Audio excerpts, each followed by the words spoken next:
Salut les serial likers, vous allez bien? Bienvenue aux nouveaux abonnés.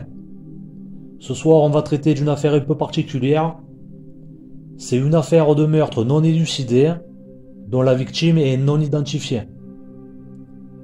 Cette personne, elle est sûrement portée disparue pour ses proches, donc c'est aussi une affaire de disparition quelque part dans le monde. Le problème, c'est que le lien entre la personne portée disparue et la personne assassinée, il n'a pas encore été fait. Et ce qu'il faut espérer, c'est que la vidéo puisse avec un peu de chance aider à faire cette connexion. C'est pour ça que je compte sur vous pour la partager et pour parler de l'affaire autour de vous. Parce que si ça peut faire tilter des gens, ça pourrait aider à mettre un nom sur une victime et ça pourrait après aider les enquêteurs à faire l'entourage de la victime, etc. Et avec un peu de chance, ça leur permettrait d'arrêter le malade qui a fait ça. Alors on ne sait même pas si c'est quelqu'un de son entourage qui l'a tué, parce que ne sachant même pas qui c'est la victime, quel était son mode de vie, etc. On ne sait rien du tout de ce qui a pu se passer. Et s'il y a une connexion entre elle et son meurtrier, elle a pu être la victime d'un gars qu'elle ne connaissait absolument pas. Mais en tout cas déjà de savoir qui c'était et où elle vivait, ça ne peut que faire avancer les choses au niveau de l'enquête. Bon, voici les faits. Le 4 juillet 1994, le corps d'une jeune femme est découvert à proximité d'un parking et d'une voie de chemin de fer sur la commune de Pérouse, près de Lourdes dans les Hautes-Pyrénées. La victime semble avoir entre 20 et 30 ans. On ne connaît pas les circonstances de la découverte, on ne sait pas qui c'est qui l'a trouvé, etc. Mais en tout cas, la personne qui la trouve, elle comprend de suite que c'est pas une mort naturelle, parce que la victime, elle est complètement nue, elle a que ses bijoux sur elle.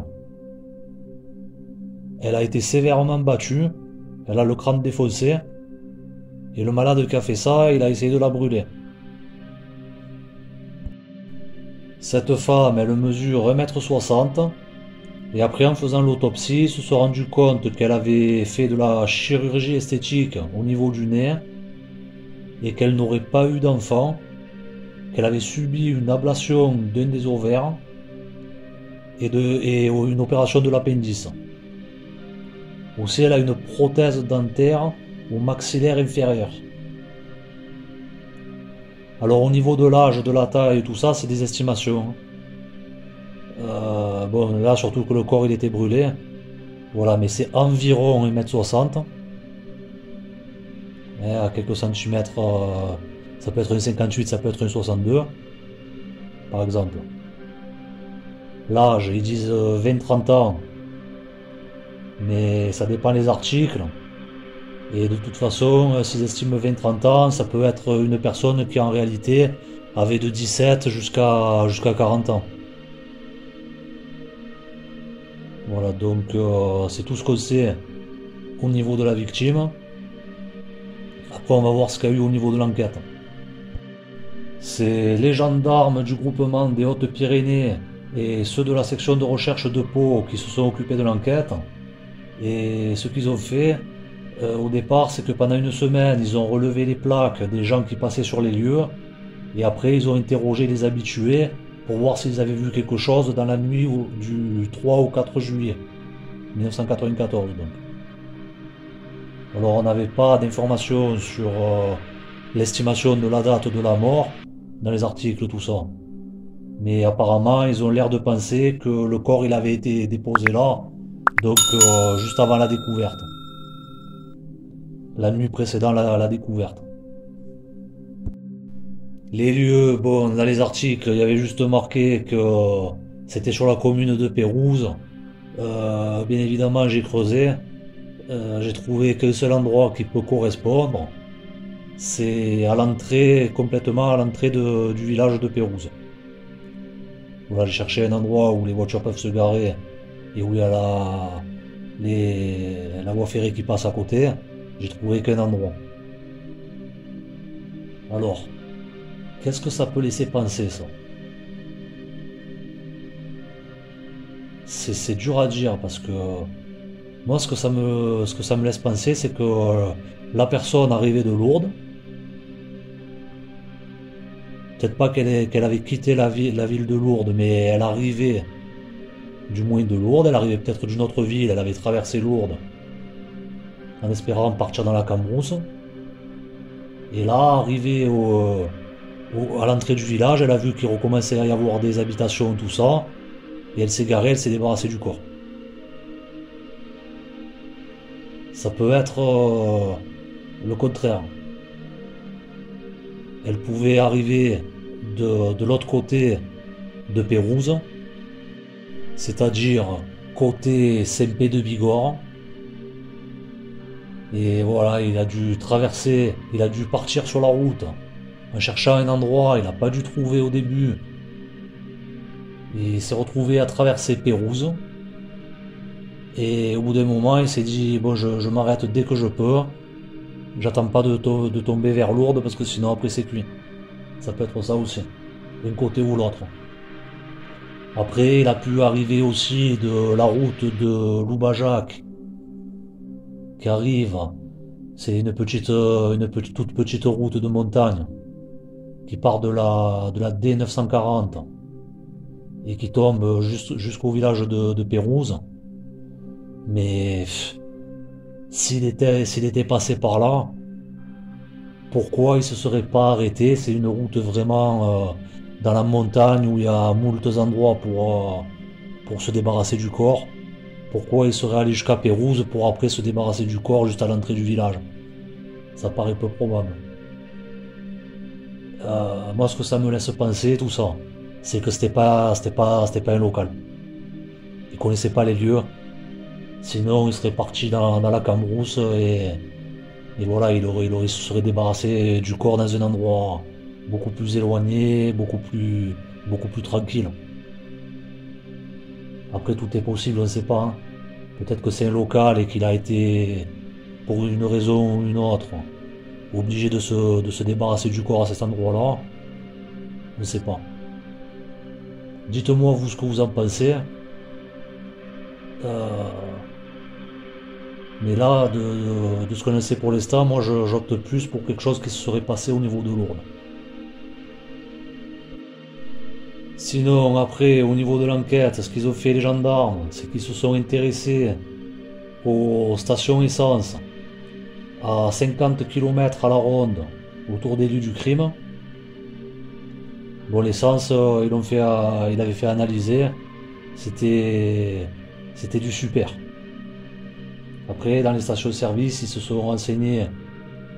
Ils ont essayé aussi de voir qui c'est qui avait acheté de l'essence avec une carte bleue. Mais apparemment, tout ça, ça n'a rien donné. Ils ont bien sûr essayé de faire des rapprochements avec des affaires similaires. Alors, dans ces années-là, comme affaires similaires, je n'ai pas trouvé de choses qui pouvaient coller. Mais bon, dans les médias, il n'y a pas tout, hein. Après, j'ai remarqué, mais c'était bien plus tard, c'était bien 7-8 ans plus tard, il y a eu une vague de meurtres où les personnes elles ont été battues et brûlées, etc. Par exemple, il y a eu le meurtre de Chantal de Chiou en 2001. Il y a eu le meurtre de Magali Part en 2001 aussi, où elle avait été battue et brûlée. J'ai fait une vidéo dessus. Elle est sur la chaîne secondaire que vous trouverez sur cette chaîne-là. Vous allez sur la page d'accueil, vous allez voir la chaîne secondaire. Allez jeter un coup d'œil et vous abonner là-bas aussi. Il y a eu le meurtre d'Elodie Kulik en 2002. Pareil, brûlé aussi. Il y a eu Karine Schaff en 2001 aussi. Mais bon, c'était tous des trucs de l'autre côté de la France. Et bon, l'auteur du meurtre de Magali Part, on ne le connaît pas, mais dans les autres, ils étaient un peu jeunes pour pouvoir avoir fait le coup dans notre affaire d'aujourd'hui. Après, il y a une affaire qui a eu lieu dans la région que j'ai trouvée, qui va faire l'objet d'une autre vidéo parce que la victime est non identifiée aussi. Mais par contre, dans cette affaire, l'auteur il a été identifié. Et le problème, c'est que normalement, à l'époque du meurtre de Pérouse, il était en prison pour une première affaire. Parce qu'il avait pris 15 ans en 1985. Donc malgré les remises de peine, normalement, bon, ils font 2 tiers de la peine en général. Donc 85, 2 tiers de 15, il aurait dû sortir en 95. Ça peut laisser quand même des doutes. Mais bon, on ne sait pas, donc on ne peut pas polémiquer pour l'instant. Ça, de toute façon, je vais essayer de creuser au niveau de ce gars-là. Pour quand je vais faire la vidéo sur l'autre affaire, où la femme est non identifiée aussi, on en parlera encore. Et voilà, sinon après au niveau de l'enquête, ils ont, ils ont fait un truc peu conventionnel. C'est que, bon ça je l'ai lu dans un article de 1999, je sais pas après si ça s'est fait, un article début 99, où il disait que la police elle était en train de faire un site internet dédié à l'affaire, où ils allaient tout mettre, tous les éléments qu'ils ont, tout ce qu'ils savent, etc. sur la victime pour essayer de la faire identifier. Pour que ça puisse être diffusé plus facilement à l'international, ils devaient faire un site. Voilà, j'ai pas trouvé trace de ça sur internet, malheureusement. Et après, sinon, l'affaire elle a été broadcastée à témoin numéro 1 de Jacques Pradel. Voilà, après, sinon, ils ont fait des investigations beaucoup plus techniques, bien sûr. Genre, ils ont fait analyser le vernis à ongles de la victime pour remonter au fabricant pour essayer de voir s'ils pouvaient tirer un fil à partir de là. Ils ont reconstitué les empreintes digitales.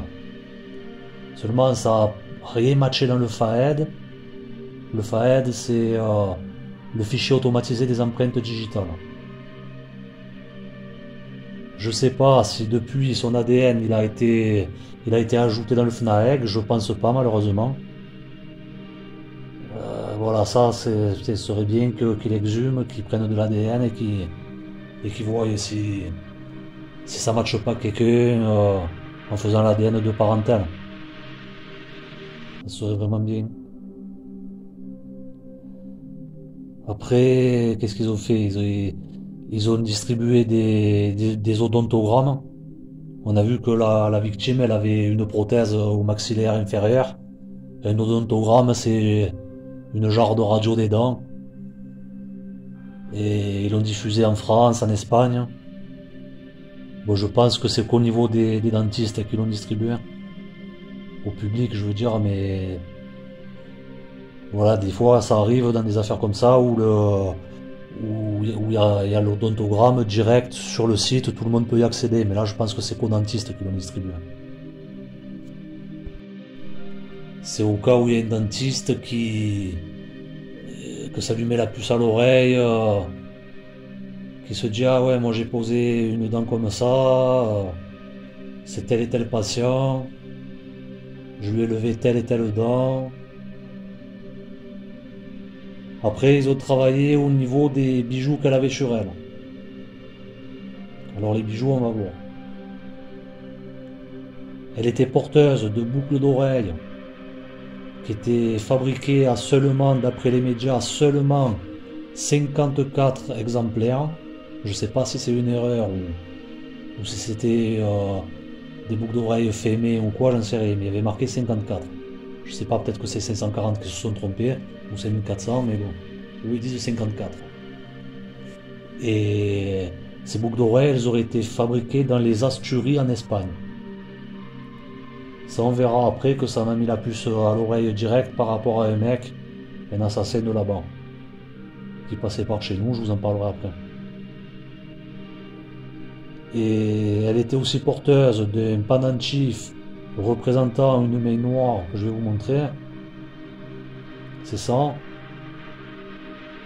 Et il disait que c'était un symbole de fertilité en Espagne. Aussi en Amérique du Sud et en Corse. Et après, ça j'ai creusé aussi. Ça s'appelle une higa. Et en fait, ça n'a aucun rapport avec la fertilité apparemment. C'est plus pour chasser le mauvais œil. Donc elle avait ça. Ils ont essayé de travailler par rapport à ça.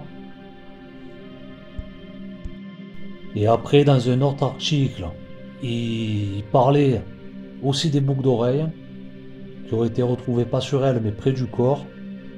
Et là, il disait que c'était fabriqué à Cordoue.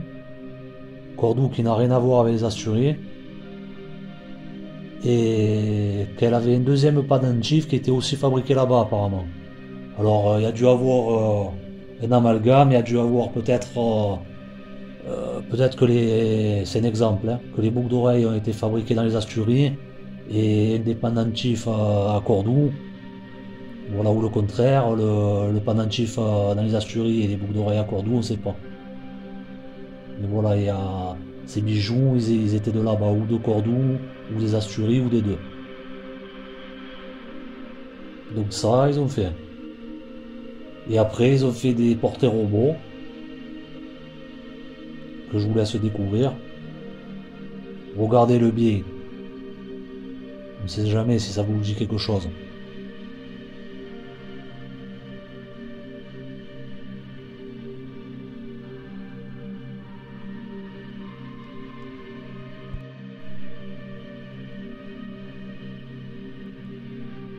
Et après, en plus des portraits robots, il y a le professeur Perrault, qui est un expert en anthropologie médico-légale, qui a fait une reconstitution du visage. Il a fait un buste en fait, avec de la pâte synthétique, sûrement en gypse.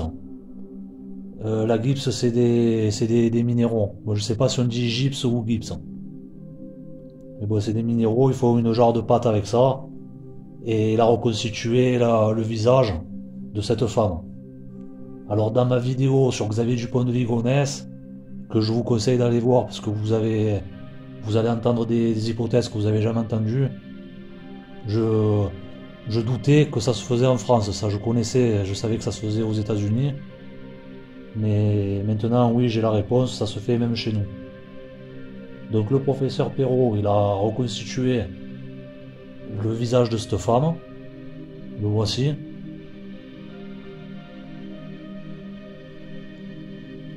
Et après, donc, les portraits robots, les photos de ce buste, les odontogrammes, toutes les informations.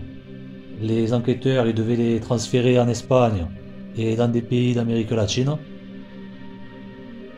Et voilà tout ce qu'on sait au niveau de l'enquête. De tout ce qui a été fait. C'est déjà pas mal. Alors maintenant, on va voir les hypothèses. La première hypothèse qui vient à l'esprit, c'est que c'est une prostituée qui a été tuée par son mec. Voilà, apparemment à l'époque, il y avait une forte affluence de prostituées qui venaient d'Espagne et d'Amérique latine. Elles partaient de l'Espagne, apparemment elles allaient se prostituer sur la côte basque. Bon, j'ai pas trouvé de traces de ça dans les médias. Mais bon, il disait dans un article qu'il y avait pas mal de passages de filles latino-américaines, etc. à cette époque dans la région. Donc il y a cette hypothèse d'une prostituée qui aurait été assassinée. Il y a l'hypothèse que ce soit lié au pèlerinage de Lourdes. Alors bon, en général, les pèlerins de Lourdes, c'est pas le genre de personnes qui brûlent des femmes. Hein. C'est plus des gens handicapés ou malades qui viennent prier pour guérir. Après, bon, ça attire beaucoup de monde et il y a de tout. J'ai essayé de voir parce que il y a pas mal de pèlerinages. J'ai essayé de voir au niveau des pèlerinages des gens du voyage. Apparemment c'est plus au mois d'août, donc après le meurtre.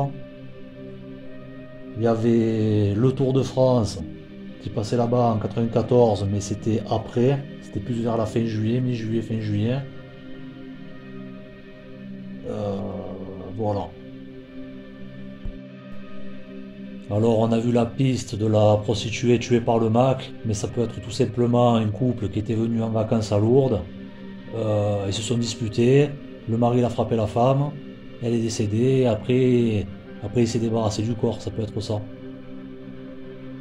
Personne personne n'aurait signalé la disparition parce que la femme n'avait pas de famille, ou bien la disparition a été signalée, mais d'un autre endroit. Par exemple, le mari, il aurait dit ouais, on a été en vacances, je sais pas, n'importe, en Italie, et l'entourage, je crois que la fille a disparu en Italie, c'est un exemple, ou en Espagne. Alors dans le coin, il n'y a pas que Lourdes qui attire du monde. Là-bas, dans le coin, il y a beaucoup de stations thermales. Et on a vu que la fille, elle s'était refait faire le nez, tout ça. Elle est décrite comme une fille qui faisait attention à elle. Donc est-ce que c'est lié à une des stations thermales? Peut-être. Bon, après, comme tueurs qui ont déjà été cités dans cette affaire, il y a Volker et Kurt. Volker et Kurt, c'est un routier allemand qui a tué plusieurs personnes en Allemagne, en France et en Espagne. La police, quand Volker Eckert il a été arrêté en 2006, ils ont transféré tout le dossier concernant cette femme non identifiée aux enquêteurs allemands. Mais bon, après, théoriquement, Volker Eckert il a commencé à faire le trucker en 99, 5 ans après. Donc ça pouvait pas coller. Mais au début, ça, il devait pas le savoir. Ça, j'ai pris ça dans un article qui datait de l'époque où il venait juste d'être arrêté. Donc il y a lui qui a été cité. Maintenant, on va voir les pistes que j'ai à proposer. Alors je les accuse pas, ces types. Je dis simplement qu'ils étaient possiblement de passage ou dans le coin. Alors faut savoir que dans le coin, déjà, il y a la centrale de Lannemezan. En général, dans les centrales, tout ça, ça attire pas du beau monde. Hein. Voilà, des types qui sortent, qui ont des permissions, qui ont ci, qui ont là, ça, c'est possible aussi qu'il y ait eu un truc qui se soit passé. Mais sinon, étant donné qu'il y a une histoire de bijoux qui auraient été fabriqués dans les Asturies, moi ça me fait penser à Francisco Arce Montes. Francisco Arce Montes, il est originaire justement de Gironde dans les Asturies. Et là-bas, il est passé moult fois dans la région. Parce que bon, il habitait en Angleterre à cette époque. Mais il se rendait souvent à Gironde, où il allait revendre des voitures qu'il achetait ou au Benelux ou en Allemagne. Donc après, pour redescendre en Espagne, il passait par la région.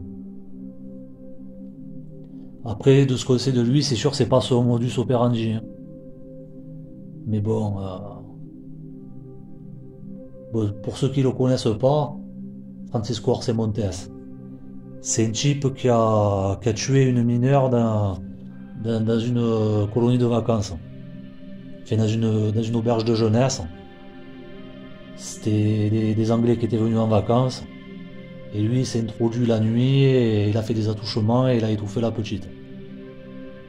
Mais après, ce gars, il est parti en cavale aux États-Unis et en Amérique du Sud. Et là-bas, il est soupçonné d'être un serial killer. Il pense qu'il a commis des faits là-bas. Donc avec un gars comme ça, possiblement de passage, peut-être que c'est lié à ça. Après, à cette époque-là, il y avait Patrice Allègre qui sévissait à Toulouse. La fille, c'est peut-être une prostituée. Alors est-ce qu'il y a, lui, on sait qu'il traînait dans le monde de la prostitution, tout ça. Alors est-ce qu'il y a eu une prostituée qui lui a mis une raclée et qu'après ils se sont débarrassés du corps là-bas? Bon, ça a 200 bornes Toulouse quand même. Hein. Mais bon. Parce que pour Allègre, le MO colle. Patrice Allègre, il a eu brûlé des corps. Martine Mathias, il a brûlé. Donc ça pouvait coller. Après, il y avait Bruno Chollet, sa mère, elle vivait à 80 bornes de là. Mais apparemment, en 94, il était incarcéré. Je sais pas s'il a eu des permes ou quoi. D'ailleurs, il est mort, putain. J'ai appris ça il y a pas longtemps qu'il était mort. Tant mieux. Et voilà, Bruno Chollet, il avait brûlé la victime aussi. Donc ça pouvait coller, mais bon. Après, ouais, il y a personne, j'ai personne à vous proposer de vraiment proche que tu te dis, ah ouais, quand même, c'est un red flag. Mais sinon, ouais, après, ça peut être n'importe quel taré de passage. Même Jean-Marc Reiser, qui normalement vit à Strasbourg, je sais qu'il a eu il a sévi dans la région, dans les Landes. C'est pas très loin de Pérouse. Il a violé une autostoppeuse l'année d'après, en 95. Donc voilà, ça peut être un tueur qui est connu mais qui n'a pas encore été rapproché à ce meurtre. Ça peut être un local qui n'est pas du tout connu. Ça peut être un tueur étranger. Ça peut être un tueur qui n'est pas connu et qui est étranger. On ne sait pas. C'est vraiment le mystère. Vous, si vous avez quelqu'un à qui vous pensez qui vivait là-bas dans le coin et qui est possiblement l'auteur, mettez-moi-le en commentaire. Mais personnellement, je vois pas. Après, au niveau des rapprochements, euh, j'ai un peu creusé, voir s'il y avait des disparitions qui pouvaient coller. J'en ai trouvé qu'une. Ce serait la disparition de Paola Taglialatella, qui a disparu de Nicheline en février 1994. Nichelino, pardon. C'est près de Turin. Voilà, elle a disparu quelques mois avant ça. Elle aurait laissé une lettre de suicide, mais l'hypothèse du suicide, elle a été écartée vite fait. En fait, ils savent même pas si c'est elle qui a écrit la lettre, ils savent rien. Euh, Et là, avec elle, il y aurait pas mal de choses qui colleraient. Bon, là, je colle. Elle ressemble au portrait robot, comme vous pouvez le constater. Elle avait 17 ans, donc il y a peu de chances qu'elle avait des enfants. On a vu que apparemment la victime n'aurait pas eu d'enfants. Seulement, après, j'ai pas pu assez... Voilà, j'ai pas eu les informations que je voulais. J'ai pas réussi à savoir si Paola Taglialatella elle avait un appareil dentaire. Voilà, tous ces détails j'ai pas pu les avoir. Je sais pas si elle s'est fait refaire le nez. En voyant la photo, on se dit pas qu'elle s'est fait refaire le nez, mais en même temps se faire refaire le nez, ça ne veut pas dire être Michael Jackson non plus. Des fois, il y a des gens qui se font refaire le nez, c'est léger. Donc elle, j'ai un doute. Surtout qu'apparemment, il y a une connaissance à elle qui dit que, en fait, avant la disparition, ils s'étaient rendus dans une maison près de Turin où il y avait des fêtes et que là-bas, elle avait fait des mauvaises rencontres. Pas l'air de dire qu'elle avait été tuée là-bas sur place, mais qu'elle aurait pu tomber sur des gens qui étaient mal intentionnés. Donc là, le scénario, qu'est-ce que ce serait? Ce serait qu'elle soit tombée sur des gens qui auraient voulu la prostituer. Il l'aurait embarqué. Il aurait fait quitter l'Italie parce qu'il savait qu'elle était mineure, qu'il y aurait peut-être des recherches. Il aurait descendu en Espagne pour la mener travailler dans les bordels en Espagne. Et voilà, au bout de quelques mois, il y a quelque chose qui va pas, qui tourne mal, et il la tue et se débarrasse du corps là-bas. Voilà, c'est tout ce que j'ai pu trouver. Après, j'ai cherché de partout, j'ai essayé de trouver des disparitions en Amérique du Sud, de partout. Ça m'a pris une plombe, mais rien. Rien du tout. C'est pour ça, vous, pareil, si ça vous dit quelque chose, si vous voyez une correspondance ou quoi, bien évidemment, je veux bien qu'on en discute. Donc voilà. Il y avait un détail troublant, mais c'est sûrement pas lié, mais dans les médias, j'avais lu qui disait que la veille de la découverte, du corps, il y avait une femme blonde qui aurait été vue en train de marcher près de là, au bord de la route. Mais apparemment, là, la femme serait une brune. Parce que si ça avait été une blonde, ils n'auraient pas fait la perruque comme ça, brune, etc. Après, on ne sait pas, peut-être que le corps il était tellement brûlé qu'on ne voyait plus les cheveux. Et puis surtout, s'ils avaient enlevé une femme là-bas qui marchait au bord de la route, pourquoi ils l'auraient déposée juste là aussi?